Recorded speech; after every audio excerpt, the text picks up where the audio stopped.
book is called The Librarian of Basra, a true story from Iraq. And this story is about a woman named Aliyah Muhammad Baker. Aliyah Muhammad Baker, that's a long name. And she has a library that is filled with books, right? And in this, the place where she lives in Iraq, there is a Christopher Moon to the front office. Christopher Moon to the front office. there is a war going on. And all these wars, they had like bombs and fires and all kinds of terrible things. And she was really scared that her library was going to become ruined or like burned to the ground or something. So she goes to all sorts of extreme measures and risked her life and everything just to protect her books. So I'll let you choose. Do you want to read the whole book or do you want us to take turns reading each page? Take turns. Okay. Who starts first? Me. Okay. Aliyah Muhammad Baker is the librarian of Basra, a port city in the sand-swept country of Iraq. Her library is a meeting place for all who love books. They discuss matters of the world and matters of the spirit? Yeah. Have you ever heard that word before? Yeah. Spirit? Where have you heard that word before? I heard like on TV. Maybe on TV. If they're talking about matters of the world and about the spirit, have you ever heard that word at church before? Okay, so this is she probably worships a little differently than you and I do, but that's talking about the way that she is worshiping. Okay. Until now they only talk of war. See how that dash right there? That's kind of like a comma. It means I need to stop for a second. So until now they only talk of war. Because remember, what do we do when we see a comma? Our voice gets I think our voice gets a little higher. Okay. How about, remember when we see a comma, we just do a quick pause for 1 second and then we keep reading, okay? Okay, these speech bubbles are saying, will planes with bombs fill the sky? Will bombs fall here?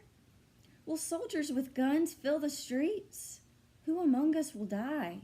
Will our families survive? What can we do? Aliyah worries that the fires of the war will destroy the books, which are more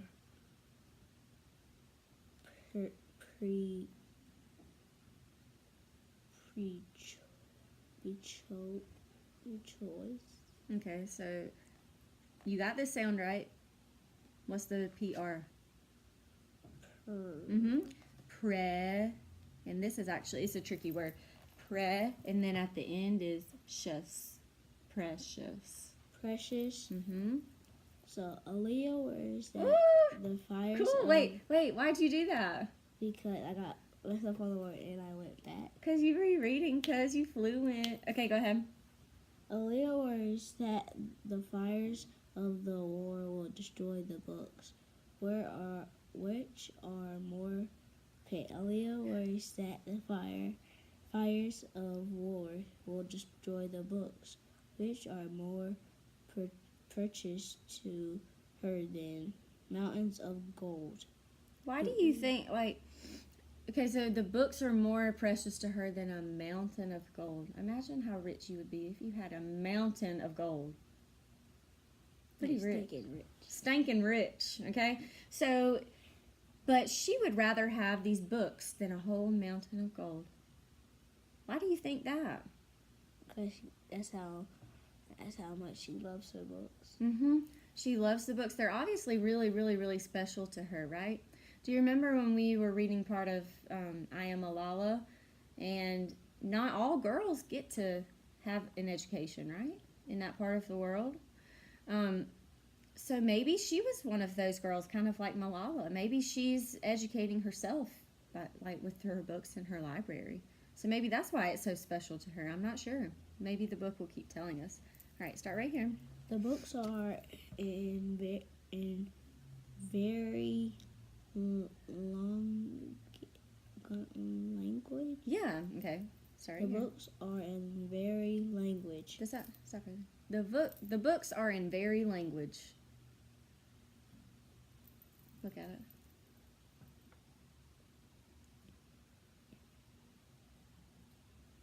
What did you just say? Are in What sound does it start with? in. Is that something? In. An N. I see a letter E. What sound does the E make? Every. Every. There you The go. books are in every language. New books That's a tricky word. Ancient books. the books are in every language. New books, ancient books, even a biography of Muhammad. That's his name. Muhammad Mm-hmm. that is 700 years old. She asks the government for permission to move them to safe place. He refuses. Mm-hmm. So Aaliyah takes matters into her own hands. Secretly, she brings books home every night, filling her car late after work. So she was told no, so now she's having to hide it, right? She is going to move the books, even though she was told not to, because they're that special to her. The whispers of the war grow louder. Government offices are moved into the library. Soldiers with guns wait on the roof. Elena waits and fears the worst. Remember when we see that dash, what do we do? Stop over it. Okay, try again. Elena waits and feels the worst. Good, that was perfect. Because you don't want to pause forever, right? But you just did a quick one. That was excellent. And I wanted to point out too, over here when you were reading, it says new books, ancient books, even a biography of Muhammad that is 700 years old. I love how that they gave a list, right? Remember when we have a list in a text, we separate the list with commas?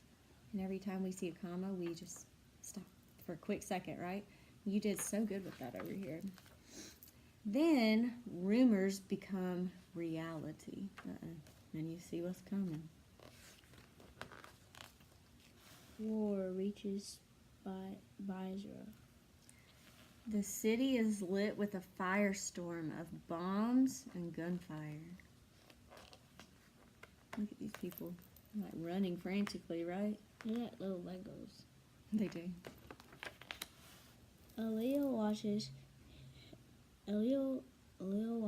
as library workers, government workers, and soldiers abandon. Okay, you got it all right, except this last sound is an N. Abandon. Abandon. Aaliyah watches as library workers, government workers, and soldiers abandon the library. What do you think that word might mean? Abandon. Let's look at this illustration. If bombs and fire and gunfire, if all of those things are happening, what do you think the people are doing? Like running away. They're running away. If they are abandoning the library, what would they be doing? Taking over, or like Remember, you just said if all those things were going on, like look at them in the illustration. because of the fire. Yeah, if there's a fire in a library, what are you going to do? Run. Take off, right? You're going to abandon it. That means you're going to leave it. Okay?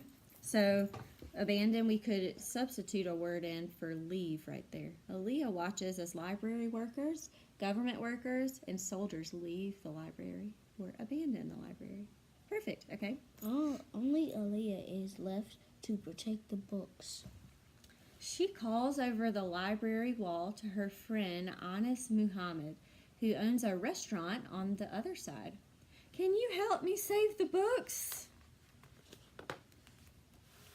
I can use these curtains to. I can use these curtains to wrap them. Yes. I can use these curtains to wrap them. Here are crates from my Silent E. crates. Yep. Here are crates from my shop. Now, if I take that E away, what word would it be? Crates. Crats. But if I add the E in, like right here, it's a Crate. crate. Okay. Keep going. Can you use these sockets? These books must be saved. All through the night, Aaliyah, Anis, his brothers, and shopkeepers and neighbors take the books from the library shelves, pass them over the 7-foot wall, and hide them in Anis's restaurant. So, I have a question. What are you thinking right now? That the soldiers are going to come looking, and I think they're not going to find the books.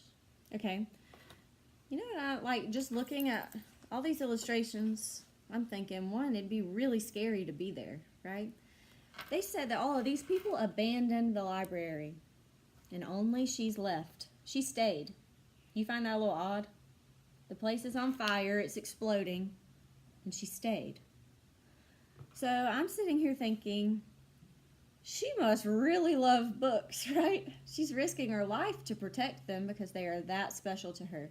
Can you think of anything that you own that you would risk your life to protect? Like if your house was on fire, is there one thing that you would run inside to get and risk your life? My PS4. You would risk your life for a PlayStation. Or some little action figures. You're going to risk your life for an action figure? It's more than one. Jan, you are quite a character. See, I would risk my life for my papa died 2 years ago, and I had this whole big box of his stuff. So, like, that's something I would risk my life for because it's really special to me. And you're going to risk your life for an action figure. Okay. All right. Let's see. Okay, your turn. The books stay hidden as the war rags on.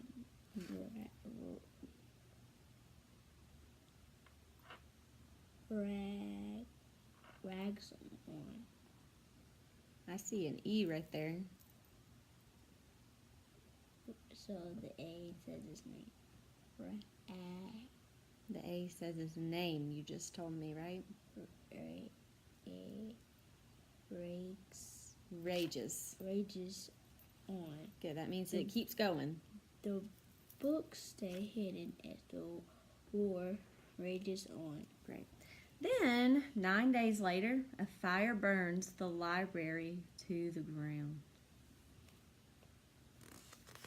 What word would you use to describe how she feels right there? Sad or miserable. Miserable, I like that word choice, yeah. I agree with you.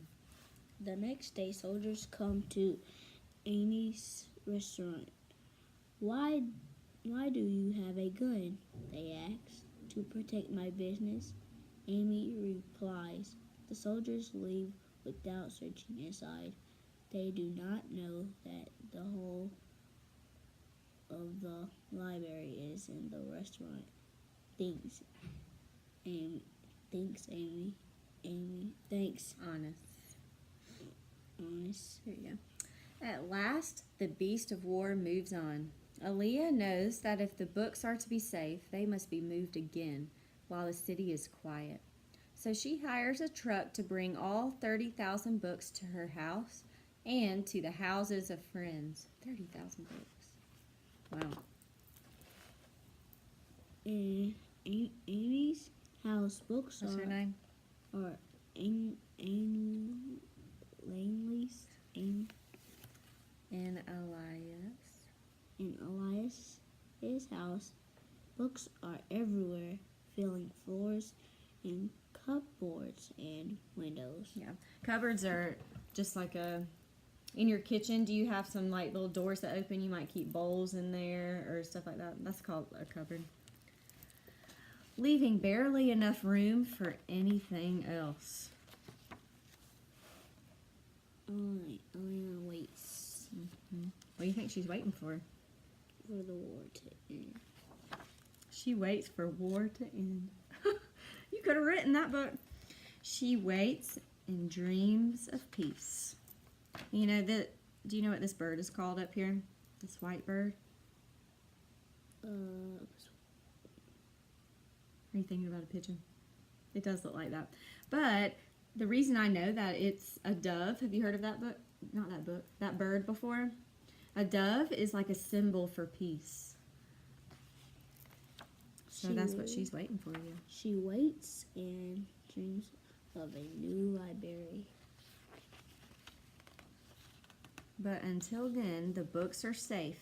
Safe with the librarian of Basra. And that is the end. So man, you know, that makes me think we sure are lucky to live in America, aren't we? Yeah. What I want you to do is, I'm kind of curious what you're thinking about this story after we finish reading it. And so, you know, these posters that we've been practicing to kind of give evidence of, to back up our thinking about a book that we're reading or any kind of text. I'm going to set out these posters right here. And I want you in your day book to just kind of tell me what you're thinking right now after we just finished reading that book, okay? And when you're doing that, I want you to use these posters so that I'll know exactly what you're thinking and, more importantly, why you're thinking it, okay? So don't just write things like, I thought the book was good, okay? Like, well, duh, it's good, okay? So I want to know, I thought the book was wonderful because, and pick one of these and elaborate. Just tell me some more, okay? All right, go ahead and get started on that.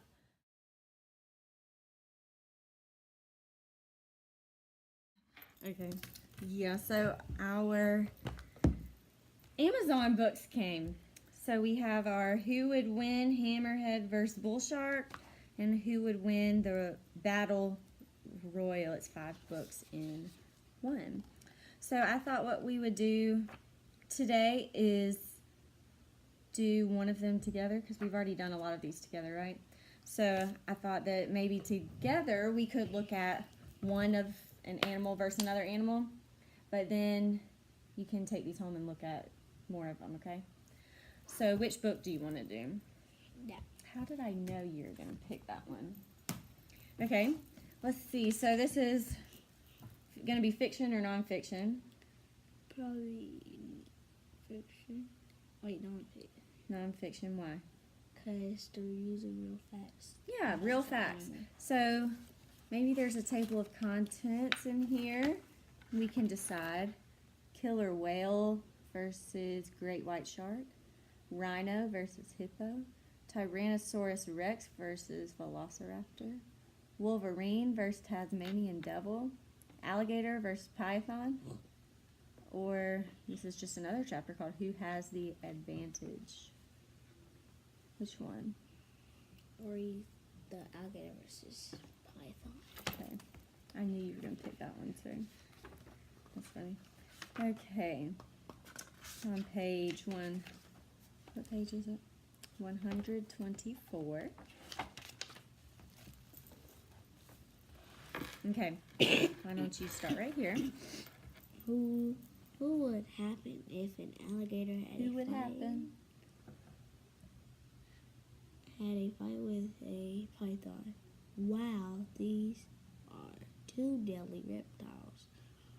Who is the toughest? Who do you think would win? Who do you think? Python. Okay. Because a python gets squeezed into death. Sure. Meet the alligator. This is an American alligator. It can weigh up to 1,000 Here are some team pounds. selections. The kicks. I didn't do it. Drake and Josh. Victoria. That was weird. Scientific name: alligator Mississippi. What word? Alligator. Ooh, that is a tricky word. Alligator Mississippiensis. Yeah, I guess that's it. These creatures live from Texas to North Carolina. Alligator. A fact is, alligators are reptiles, and a big fact: the African alligator is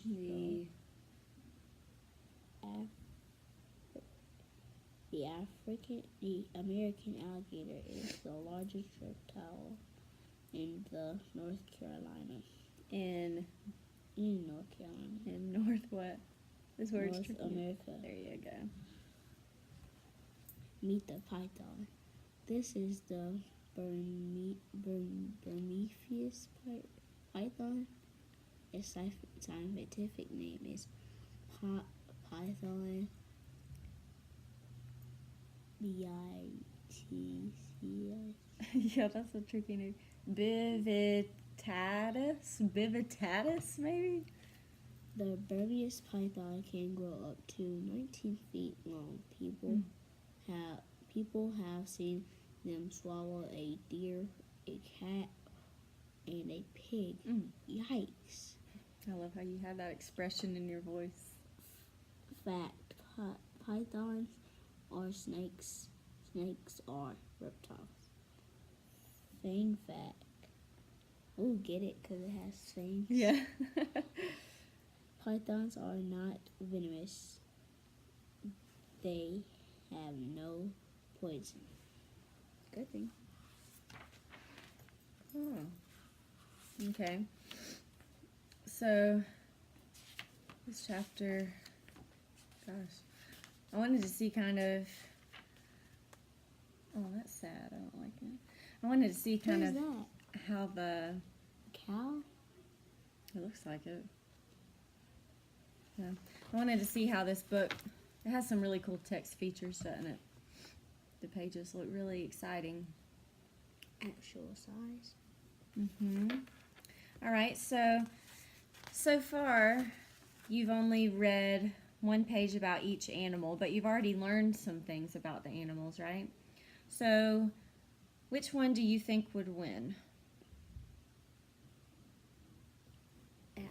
Still? Okay. And how about want to pick a poster? I want the I think the python will win because the text says it grows up to 9 feet and it can swallow. People have seen, and it says people have seen them swallow a deer, a cat, and a pig. Yikes. Yeah, and that's a really good reason why you think it should win. I think based off these 2 pages, I agree with you. It does sound like that one would win. Okay, so I'm going to let you take these books home with you tonight and look at them. I think that'll be fun, won't it? Go home, do your reading in these 2 books. You can take, I'm going to put it with your water so that you'll remember to take them, okay? Serpentine with 2 straight lines, equal numbers on either side. Greater than, greater than, greater than, less than, less than, less than, equal to, equal to, equal to. Boom bap, holla balloon. 55 more than 36, greater than, greater than. Alrighty. This book is going to be what we're going to work on for word and language study today. What's the title of this book? Here comes Silent E. Yep, you're right. So, why do you think I chose this book? Here comes Silent E. Because we're doing a lesson on Silent E. Yeah, we're trying to work on how readers, when they see an E at the end of a word, it makes a vowel say its name. So, what we're going to do is we're going to make some words that we find in the book, okay? So this book is really cool because it gives us a word without an E, but then we add an E to that same word and we see how it changes not only how the word looks, but it also changes the meaning of that word. So let's start right here. Now I want you to read these 2 pages for me. Here he comes, that silent E, where he wears an E up upon his tree, his thigh. His Thigh. T. just T, yeah, T-E-E, upon his T. So a T is like a word that's short for a T-shirt. And don't you see an E on his T? Okay, go ahead. At the end of words, E makes no sound, but silent E changes sounds around. Good. See the cake? That little bite. Ooh, that little Bit. bit, okay? Silent E. So, hold up, we're gonna start right there. So, at first, B-I-T, let's make that. You look for a B, here's a T, D-C-I, here's one. Okay, so what word did you just make? Bit. Bit. Okay, you keep wanting to say bite. That's the second time you said it. Okay, remember? If we want to make it bite, do you hear that long I sound? If we want it to say his name, I, then we can add an E. But not yet. We got to read that page, okay? Okay, go ahead and start reading right here. Silent E takes a bite of it. Okay, so now we use the word bite. So change that word to make it say bite. Okay, doesn't the word look different? It looked different when we added it, right? But it also changed the meaning of it. Use this word bit. Use that in a sentence. My sister gave me a bit of spaghetti. Here you go. A bit of spaghetti. That means a certain amount, right? A little amount. Now use this word in a sentence. Okay, I can't bite for 2 days. You can't bite for 2 days.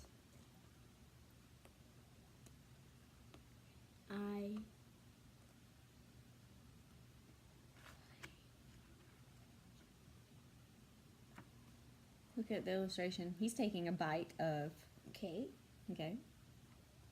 and I took a bite of bread. There you go.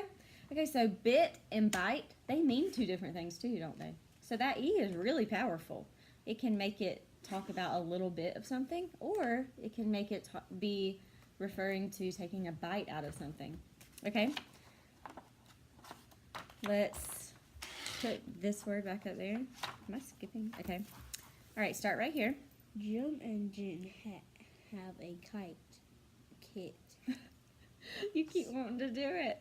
Okay, why would it not be the word kite? Because it doesn't have an E. Doesn't have an E. Okay, let's make the word kit. Okay, I found IT. there you go. Oh, I found it. Okay, so they have a kit. Like, have you ever had a kit before, like an art kit or a rock collection kit or something like that? Okay, and then silent E makes a kite of it. Okay, so we need to add an E to make it say kite. All right, does it look different when we add an E? Yeah, it looks different. Okay, a kit is like a little box of tools that you need for something, right? And a kite is something you fly up in the sky. 2 totally different things because of 1 letter. Isn't that E powerful? It bites like a snake. Ooh, that's a cool way to think about it. The E would bite the I. Ooh, I like it. It's a python. Yep, and it bites. Ooh, I like that. And that's cool because bite is a good example of that rule. Look at you. Maybe you should be teaching me. Okay, let's do this one. K plays with a globe of clay. Do you see an E at the end of that word? Glob of clay. Yeah, K plays with a glob of clay. What do you think a glob is? Glob is like a piece of something. Yeah, so like a big glob of Play-Doh or a big glob of slime or something like that, right? Okay, let's make that word with our letters. Glob.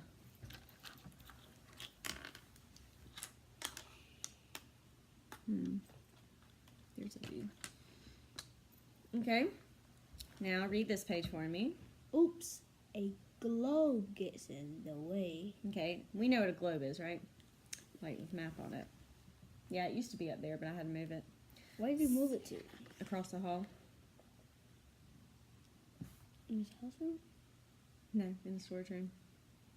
I had to move it so I could put that book up there. Okay, so it looks different, right? All right, a glob means a big wad of something. And a globe you use to find the location of different continents, right? So two totally different things. Thank goodness for this python here, for this E. Okay, what letter does the python bite? The O, which means it makes a O Chomp. sound. Chomp, chomp, chomp. this is the deer. Okay, let's see. This time, while you're reading, readers are very intentional. That means they think as they're reading. You have to ask. You have to be questioning yourself in your head while you're reading. Okay. So before you read this page, think to yourself, we're working on silent E rule. Okay. And think to yourself, okay, readers have to be questioning themselves and asking themselves Okay. while they read. You got it? Dan has to plan. You gotta open your eyes, you nut. Dan has a plan to make a fort. Yes, you got it. Okay, let's make the word plan. Good. Quick. I haven't found one yet. Oh, man, you found them all before I found one. Okay. Plan. Like I'm going to plan my day tomorrow. All right, or I'm going to plan the workout I do at the gym. All right, read this one. Dan's plane takes off for the airport. Okay, so put my python on there. It's Python. And what is it chomping? The egg. Right, so now the word looks different and means something totally different. Okay, let's do one more, okay? Ooh, the ball. Silent E cannot explain man. Okay, so we need to make that word. Ooh, there you go. Okay, good.